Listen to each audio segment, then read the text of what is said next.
दहेज प्रथा। मुझे आज अपनी गलती का एहसास हो रहा है जी कि हमने समधी जी के साथ कितना गलत व्यवहार किया। सच ही कहते हैं, भगवान की लाठी में आवाज नहीं होती। तुम सही कह रही हो प्रियंका की माँ। आज हमारे कर्मों की सजा हमारी बेटी को मिल रही है। यह सुलक्षणा और अर्जुन जी हैं। अर्जुन जी सरकारी इंजीनियर हैं और सुलक्षणा जी एक हाउसवाइफ हैं जो आज आंगन में बैठे अपनी गलती पर पछता रहे हैं।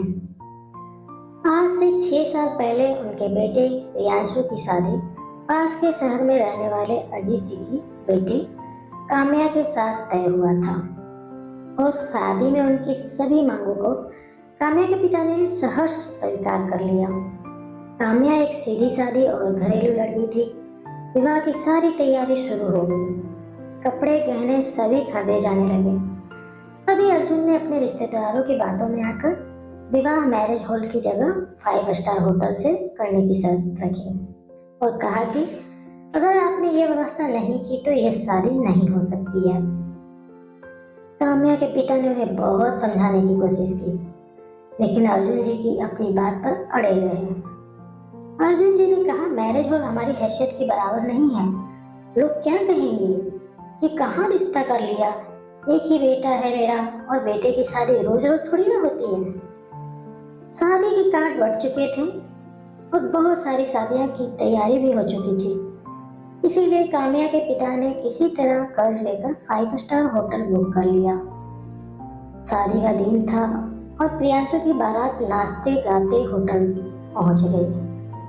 शादी का कार्यक्रम भी शुरू हो गया, लेकिन तभी अर्जुन जी का गुस्सा 7वें आसमान पर चढ़ गया। चिल्लाते हुए बारात वापस ले जाने की बात करने लगे। काम्या के पिता ने उन्हें समझाते हुए कहा कि समधी जी, आप कितना बिना वजह नाराज क्यों हो रहे हैं। आप पहले मेरी बात तो सुन लीजिए। आपके बताए अनुसार ही हमने सारी व्यवस्था की थी, लेकिन होटल वालों का कहना है कि कुछ लड़कों ने बहुत सा खाना बर्बाद कर दिया, जिससे खाना कम पड़ गया। तो क्या हो गया, शादी विवाह में तो ये सब होता है और अभी क्या मेरे रिश्तेदार भूखे ही रहे। अर्जुन जी ने गुस्से में कहा। काम्या के पिता और उसके भाई ने किसी तरह स्थिति को संभाला और शादी हो गई। शादी के बाद भी काम्या के ससुराल वालों की मांगे खत्म नहीं हुई। काम्या ने इस बारे में जब अपने पति प्रियांशु से बात की तो उसने कहा, मैं इस सब के बीच में नहीं पड़ना चाहता। दहेज की इस लेन देन ने एक बेटी को उसके माता पिता भाई बहन के प्यार से जरूर दूर कर दिया था। काम्या शादी के बाद कभी अपने मायके नहीं जा सकी। जब भी उसके मायके जाने की बात करने के लिए काम्या के पिता आते तो उन्हें कोई न कोई बहाना बनाकर लौटा दिया जाता या कोई नई डिमांड बता देते। काम्या की ननद की शादी में भी अजीत जी को ढेरों सामान की लिस्ट पकड़ा दी गई, यह कहकर कि समधी है, इतना तो करना ही चाहिए।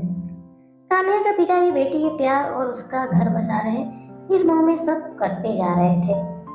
काम्या के ननद के विवाह में 2 दिन पहले ही अजीत जी सारा सामान लेकर काम्या के ससुराल पहुंच गए। सामान को देखकर काम्या की सास बोली, ठीक ही है, हमें क्या पता था कि आपकी पसंद ही ऐसी है, नहीं तो हम लोग खुद ही पसंद कर लेते। ना साड़ियों का रंग अच्छा है, ना गहने की डिजाइन, और गहने भी कितने हल्के हैं। बेटी के लिए तो कभी आप दिल खोलकर खर्चा ही नहीं करते।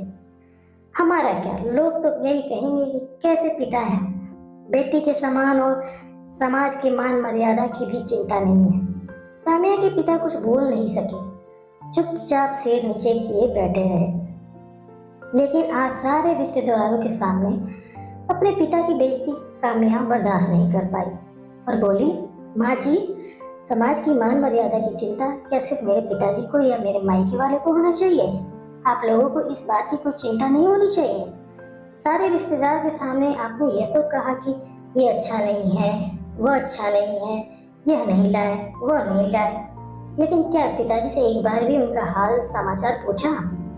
किसी ने भी उनसे चाय नाश्ते के लिए पूछा? नहीं, क्योंकि आप लोग मेरे पिता को अपना समधी नहीं, नौकर समझते हैं। और मुझे तो इस घर में एक काम वाली बाई से भी कम समझा जाता है। जब जिसके मन में आए मुंह उठाकर कुछ भी कह देता है। कुछ खराब हुआ तो काम्या और कुछ अच्छा हुआ तो आप लोगों ने किया। काम्या का इस जवाब देना आज सुलक्षणा जी को बहुत बुरा लगा, और वह भी जब सारा घर मेहमानों से भरा हो। सुलक्षणा जी ने गुस्से में चिल्लाते हुए कहा कि देखा समधी जी, ऐसे तेवर हैं आपकी लाडली के, वो तो हम जैसे लोग हैं जिसका गुजारा हो जा रहा है, नहीं तो किसी और घर में होती तो कब का घर से बाहर निकाल देते, और आप समझते हैं कि हम लोग ही बुरे हैं। अपनी लाडली को मुंह चलाने के साथ कुछ अच्छा संस्कार भी दे देते तो अच्छा होता। यह सब क्या हम आप अपनी बेटी को नहीं दे सकते? आप लोगों की तरह कंगाल थोड़ी हैं कि शादी में बारातियों को खाना भी नहीं खिलाएं। ले जाइए आप ये सब। हमने तो यह सब इसलिए कहा था प्रियंका के ससुराल वालों को यह न लगे कि उसकी भाभी के मायके वाले भी किसी से कम नहीं हैं। लेकिन आपकी बेटी ने जो आज हमारी जो बेइज्जती की है, उसके बाद हम काम्या को नहीं रख सकते। आप यह सारा सामान और अपनी बेटी को लेकर चले जाइए। काम्या के पिता अजीत ने सुलक्षणा जी को समझाने की कोशिश की, लेकिन वह कुछ सुनने को तैयार नहीं थे। धीरे धीरे बात बढ़ती ही गई। तभी वहां काम्या के ससुर और उसके पति प्रियांशु आ गए। उनके सामने सुलक्षणा जी और उनके रिश्तेदार ने काम्या को गलत बताया। प्रियांशु ने कहा, काम्या तो इसी समय अपने पिता को घर से बाहर निकालो और तुम अपने सारे रिश्ते इनके साथ खत्म करो, तो ही तुम इस घर में रह सकती हो, नहीं तो तुम भी चली जाओ यहाँ से। मैं अपने माता पिता का अपमान बर्दाश्त नहीं कर सकता। काम्या ने कहा, बहुत अच्छे विचार हैं तुम्हारे प्रियांशु। तुम्हारे माता पिता हैं और मेरे माता पिता कुछ भी नहीं। तुमने तो सच जानने की भी जरूरत नहीं समझी। पिताजी की तो छोड़ो, तुम्हें तो मेरे सम्मान की भी परवाह नहीं, वरना तुम इस तरह की बातें नहीं करते।